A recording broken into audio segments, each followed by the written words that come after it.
So it seems that Tony Khan just can't get out of the news, over the past 24 hours.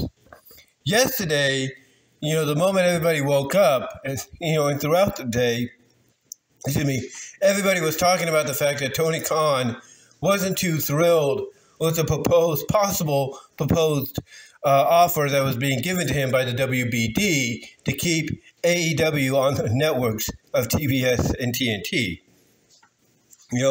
He wasn't too thrilled. He wasn't too thrilled with that, if you will. He wasn't too thrilled whatsoever with that when it came to what was being offered. Some were saying it's basically the same deal he has currently, and the only addition is the Max, streaming portion of it. Others are saying it could be maybe a little bit more, maybe about $5, $25, $30 more. But obviously he's not too thrilled with it because it's not what he wants. And it seems that Tony Khan is expecting the money that, the WBD may be saving, David Zaslav, or Zaslav, depending on how you pronounce his last name, might be saving if they lose the NBA fully to the likes of NBC. So obviously, there might be truth or may not be truth to that. We'll have to find out later on. But as the old saying goes, where there's smoke, there's fire. So obviously there's got to be some kind of, truth to this, as you read it and, kind of progress forward with the possibilities of what we'll see come out of it in the next, few months. Because the expiration date for the window to be, excuse me, because the window of exclusivity, if you will, to just bargain between them, that is going to expire in July. Thus, it's going to open the door for any other parties to come and say, hey, we want to look at possibly having AEW on our networks.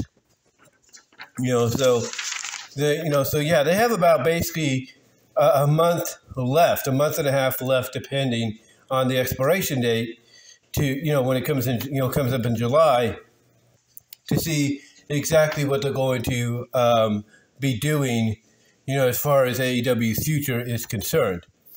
But again, getting back to what I was saying, it seems Tony Khan can't keep out of the news because today a report came out courtesy of Cultaholic Wrestling and social media outlets like Twitter/X.com, Facebook, you name it. And they basically talked about the fact that it seems that Tony Khan, has taken up the mantle of Vince McMahon. And the reason I say this, and the reason they say this, is because of what Brian Alvarez said on the F4W online message boards, which is also the message boards for Figure 4 Wrestling Online, aka the Wrestling Observer. But basically, Brian Alvarez brought up the fact, and I'll read this in a moment, that it seems that what happened in WWE behind the scenes between 2018, 19, somewhat in 20 before the pandemic, and then, somewhat in 20, and then in 20, back in, in 21 when things started to get back to normal a little bit. It seems that Tony Khan has decided to take what Vince McMahon did during those time frames and basically bring it to AEW. And what am I talking about? Well, here's the report from Cultaholic, if you will. This is what they said. Tony Khan reportedly changed the script for AEW Double or Nothing, leaving most people with no idea what they were doing until an hour or so before the show. It legitimately is more like 2019 WWE than it is 2019 AEW. Now, again, they're making that comparison because back in that time frame, even a little before then, a little bit before the pandemic shut everything down in 2020, and a little afterwards in 2021 when things started to get back to normal, restrictions were being lifted and stuff. Basically, Vince McMahon was notoriously known for ripping up scripts, rewriting scripts, before and even during the show. And it would be either hours or minutes before or whatever.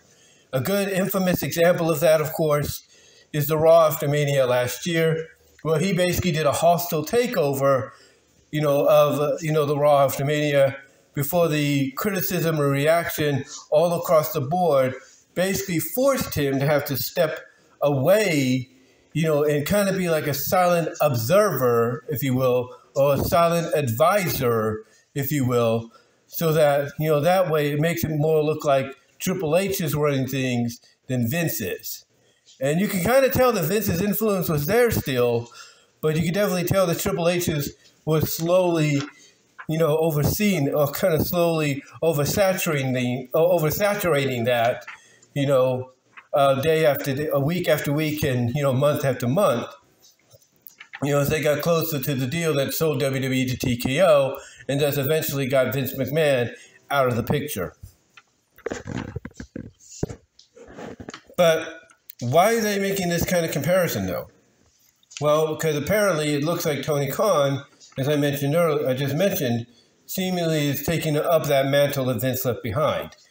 But why would Brian Alvarez, someone that, along with Dave Meltzer, in the past has spoke very highly about AEW, very glowingly, and what they do, and very glowingly, about everything they do.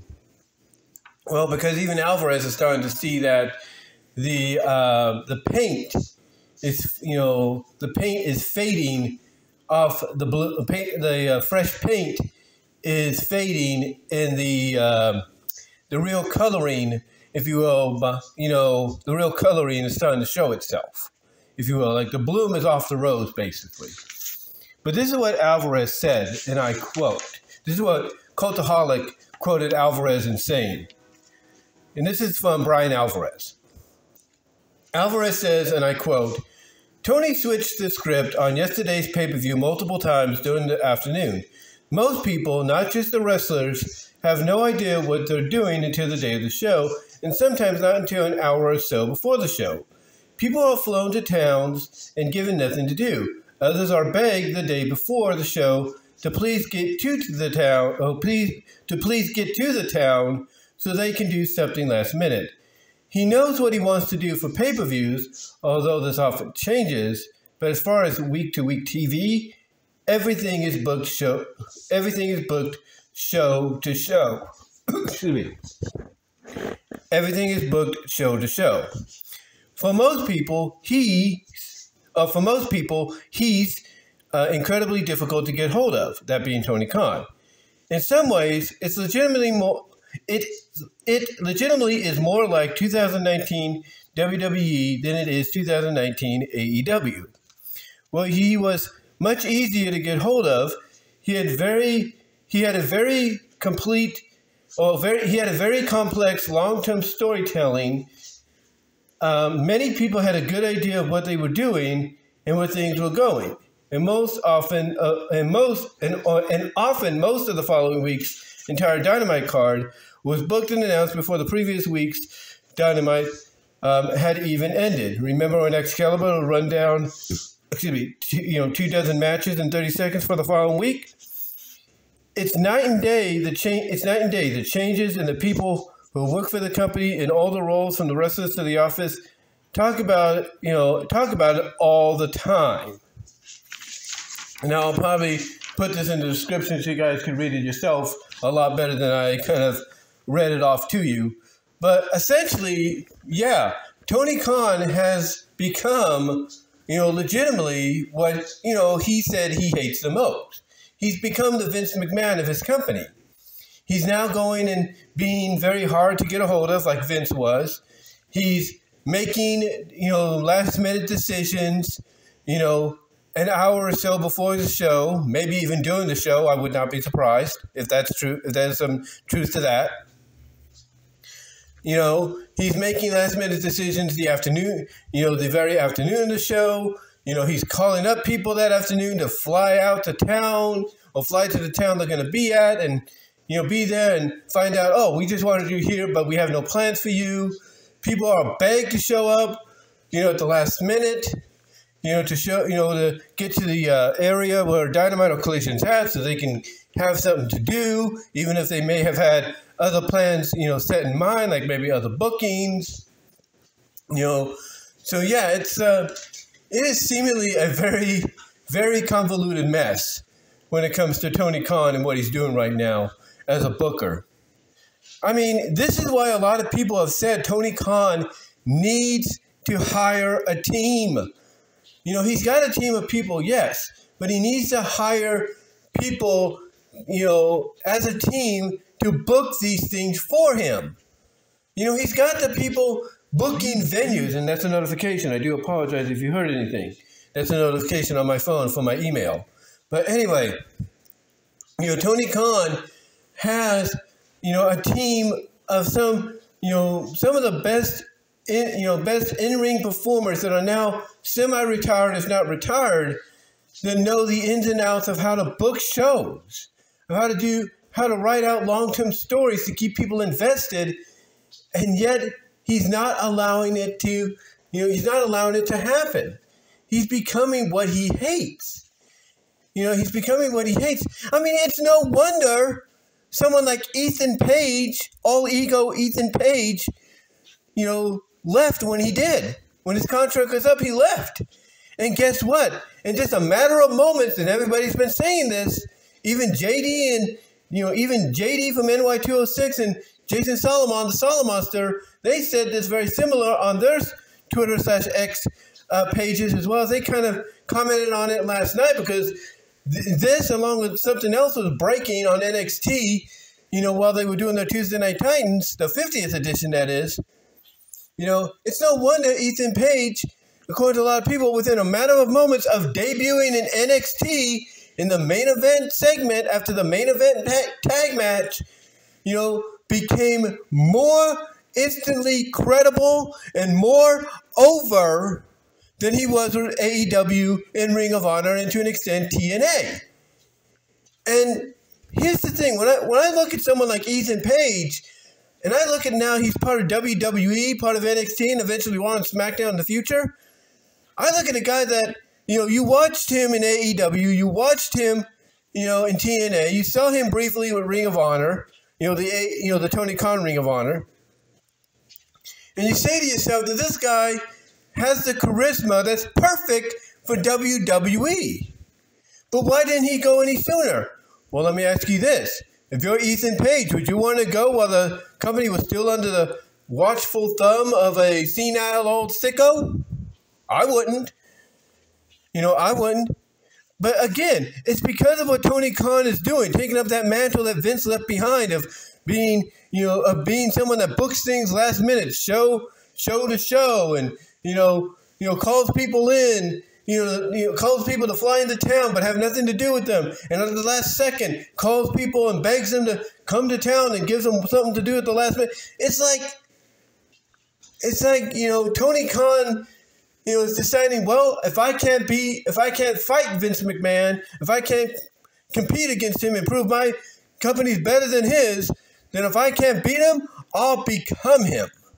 And that's what's happening. He's becoming Vince McMahon. That's what he's doing. And why? What? Because Triple H in his eyes has become him? Triple H has become Tony Khan? Everybody has said this from the beginning. Tony Khan should have saw this coming the moment Triple H would take full control creatively. Tony Khan should have saw it coming, that Triple H was going to be out for him. Triple H was going to basically be out to kick his ass and feed him to the lions over and over and over and over and over again because of him knocking NXT off Wednesday nights. He should have saw this was coming. He should have known it was coming. And now it's happening. And again, it's no wonder someone like Ethan Page decides to go to WWE after he leaves AEW/Ring of Honor and instantly becomes more credible and more legit, and more talked about than he ever has in his career. And it's all because he's in a company now that knows how to book people correctly for the first time in a long time. Well, the company he was in has basically become everything that he didn't want to be part of, originally when WWE first sought after him. And believe me, they did. They did. And you know what? He is not the first. Sean Spears is not the first. Okay? Lexis King, the former Brian Pillman Jr., is not the first. Because they are just the first of many that are going to be trekking over to WWE. Mark Henry made a career for himself in WWE, tried to extend that career as a commentator, a backstage announcer, promo guy. Didn't last. He announces on Busted Open Radio he's leaving after his contract's over. Does he go back to WWE and become a mentor? Become a manager? I would say it's a good chance that he will. I'd say it's a good chance that he will. Does Arn Anderson, when his contract's up, does he go and reunite with Cody? I mean, Cody hinted that, hey, I might need a manager. Guess what? Who is his mentoring manager in AEW? Oh, I don't know. The Enforcer, Arn Anderson? Just saying. And then, if that's not enough, Ricky Starks is on his way in soon. And he's basically compared to being like the next Rock, the next generational Rock, if you will, the way he is. So, and he's probably going to be NXT bound. And everybody's already saying that the moment that happens, it's game over. NXT is going to be his brand. Like Cody, like SmackDown right now is Cody's brand, and Raw pretty much is CM Punk's brand. People are looking at Ricky Starks, and maybe even to an extent right now, Ethan Page. They're looking at them and they're saying NXT is going to be their brand. I mean, it's no wonder as well that TNA broke off the partnership with AEW. It's no wonder they did that. And it wasn't just because of the pandemic. No, they still worked with them during the pandemic. But it's no wonder they broke the partnership off with them, because they could see the writing on the wall that Tony Khan was becoming everything he hated.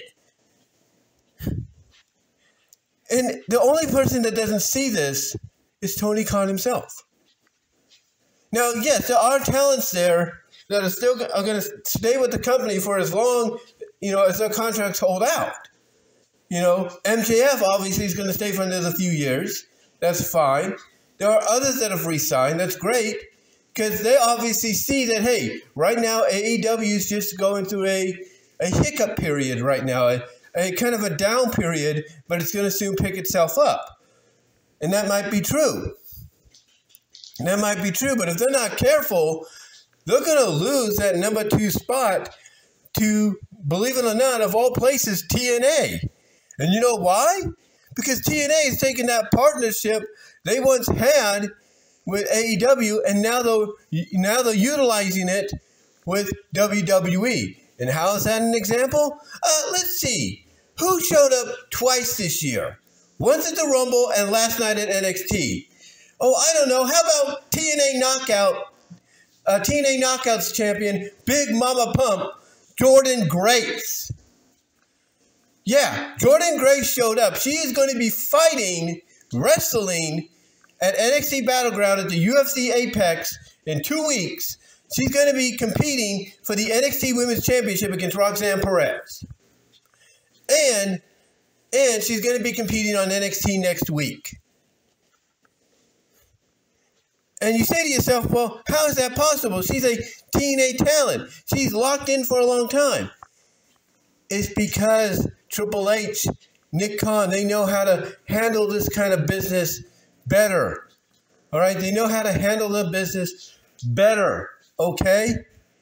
They're not about to, well, they might, but they're not about to send talents over to TNA and say, hey, TNA, can you make them their champions? And then basically not do any, and then basically take that championship away from TNA to the point that TNA doesn't see it as often as they should. No, they know what to do. They know who to highlight. They know who to, bring, into the equation. And you know what? Jordynne Grace is the first, but she's not the last. You think she's going to be the last TNA champion they bring in? Oh, heck no. Oh, heck no.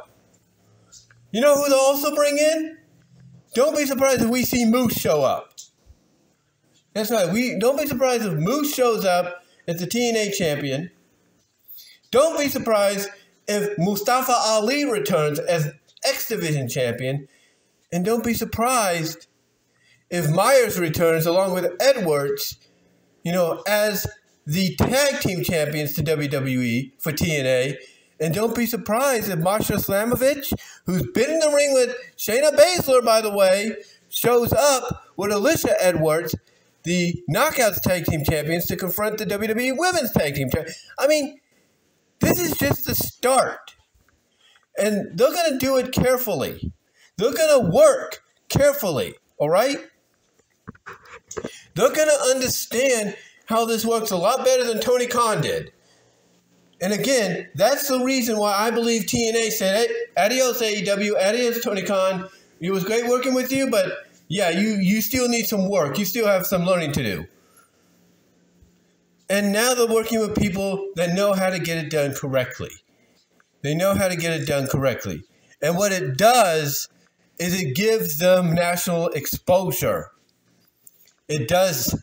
Yeah, it does give them national exposure. That's what it does. And people should realize that. I mean, you might say, well, it didn't, they kind of got that when they were working with AEW. Yeah, but again, excuse me. Again,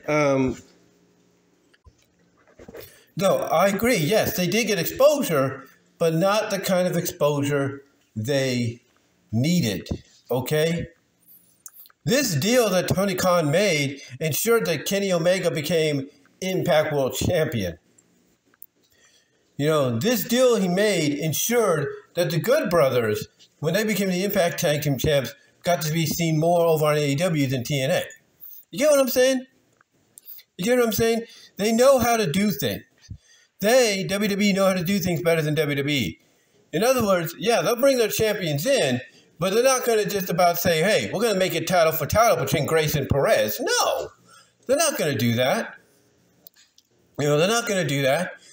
I mean, Perez, let's be honest, she did appear at a TNA pay-per-view a year or two back when she was the Ring of Honor Women's Champion under the original Ring of Honor, when she was known as Roxy, if you will. But, but here's the thing. It's a completely different atmosphere now. It's a completely different world. Get what I'm saying?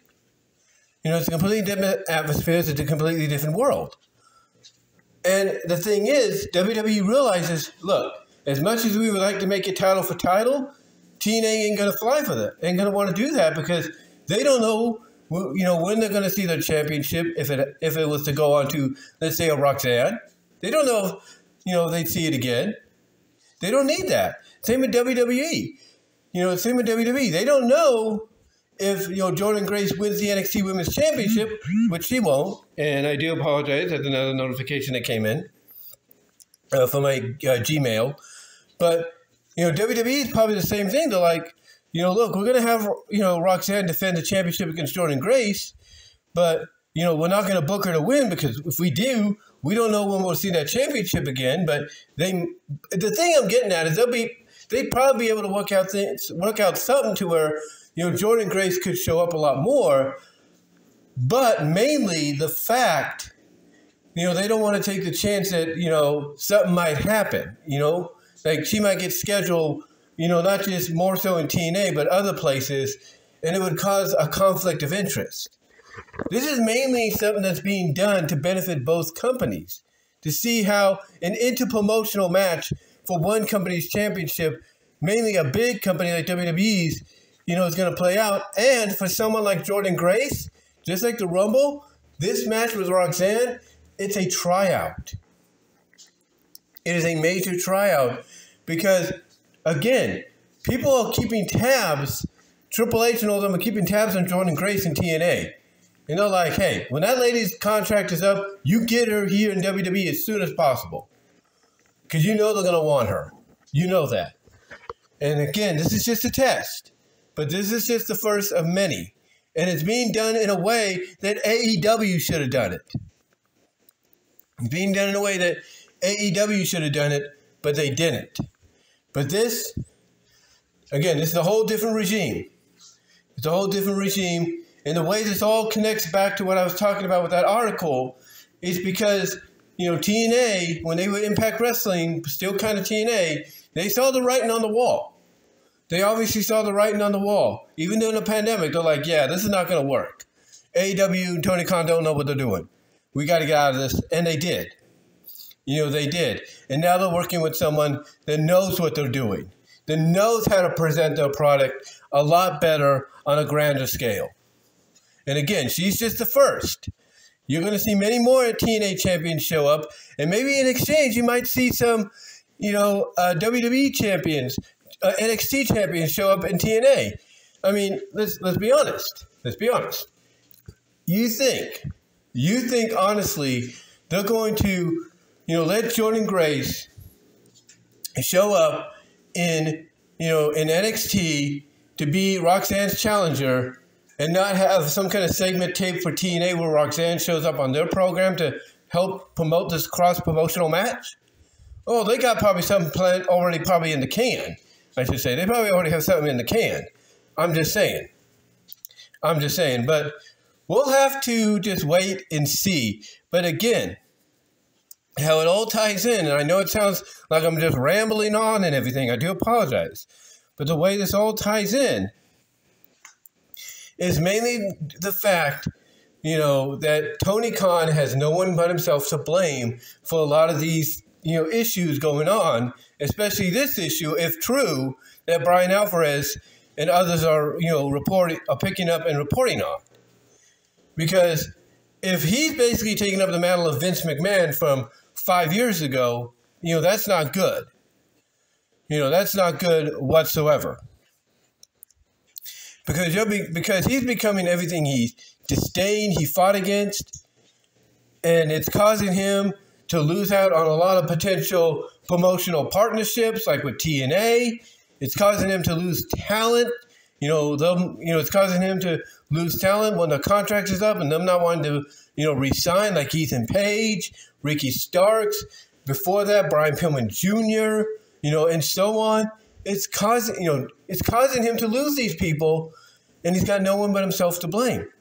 All because he does not want to listen to reason and create his own team and create his own booking and writing team to take the stress off him. So he's got no one but himself to blame. No one but himself to blame. And hopefully he can rectify things. But again, this is just an example of, the results you're seeing now. With, WWE in a way reaping the benefits, of Tony Khan's, bluster F, if you will, his bluster cluck, if you will, to kind of keep it clean. But, here's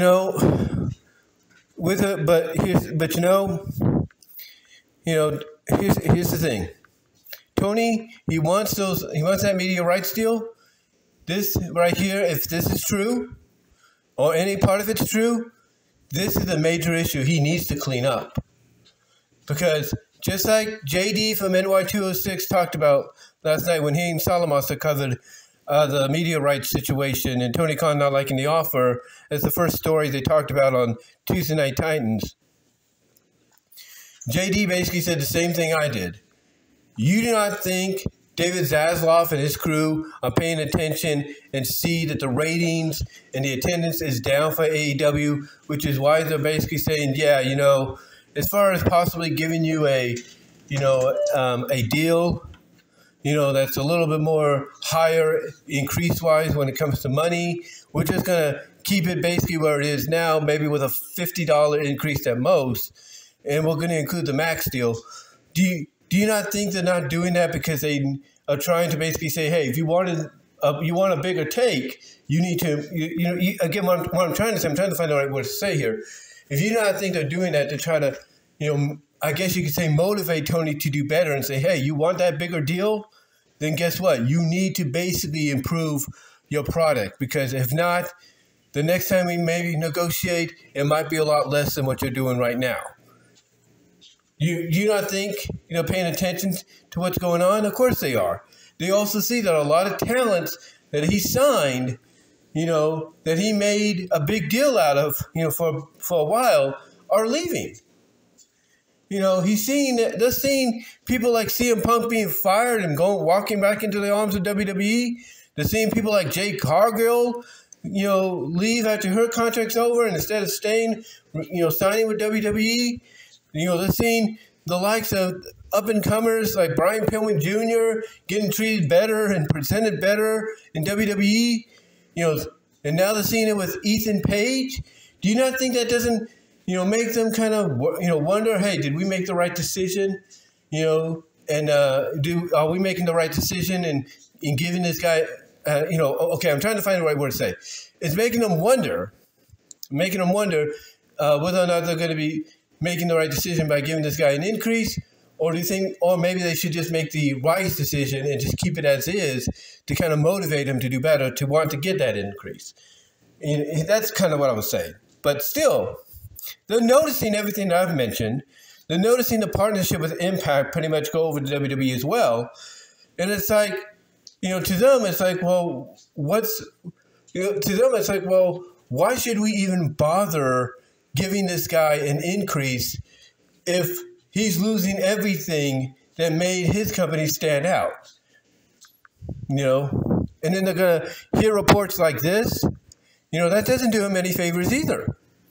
It doesn't do him any favors either. So, again, it all connects. As crazy as it sounds, it all connects, to the fact that Tony has no one but himself to blame. And he needs to rectify this.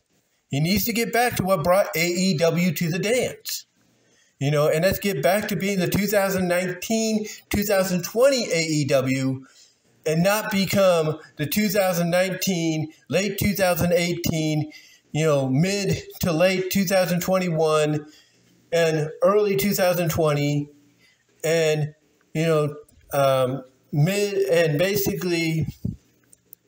basically early to mid 2022 or even early to mid 2023, WWE, Vince McMahon, WWE, he needs to not become that. He needs to become the AEW that saw the mistakes that WWE was making and saying, hey, we're better, we'll show it, here you go.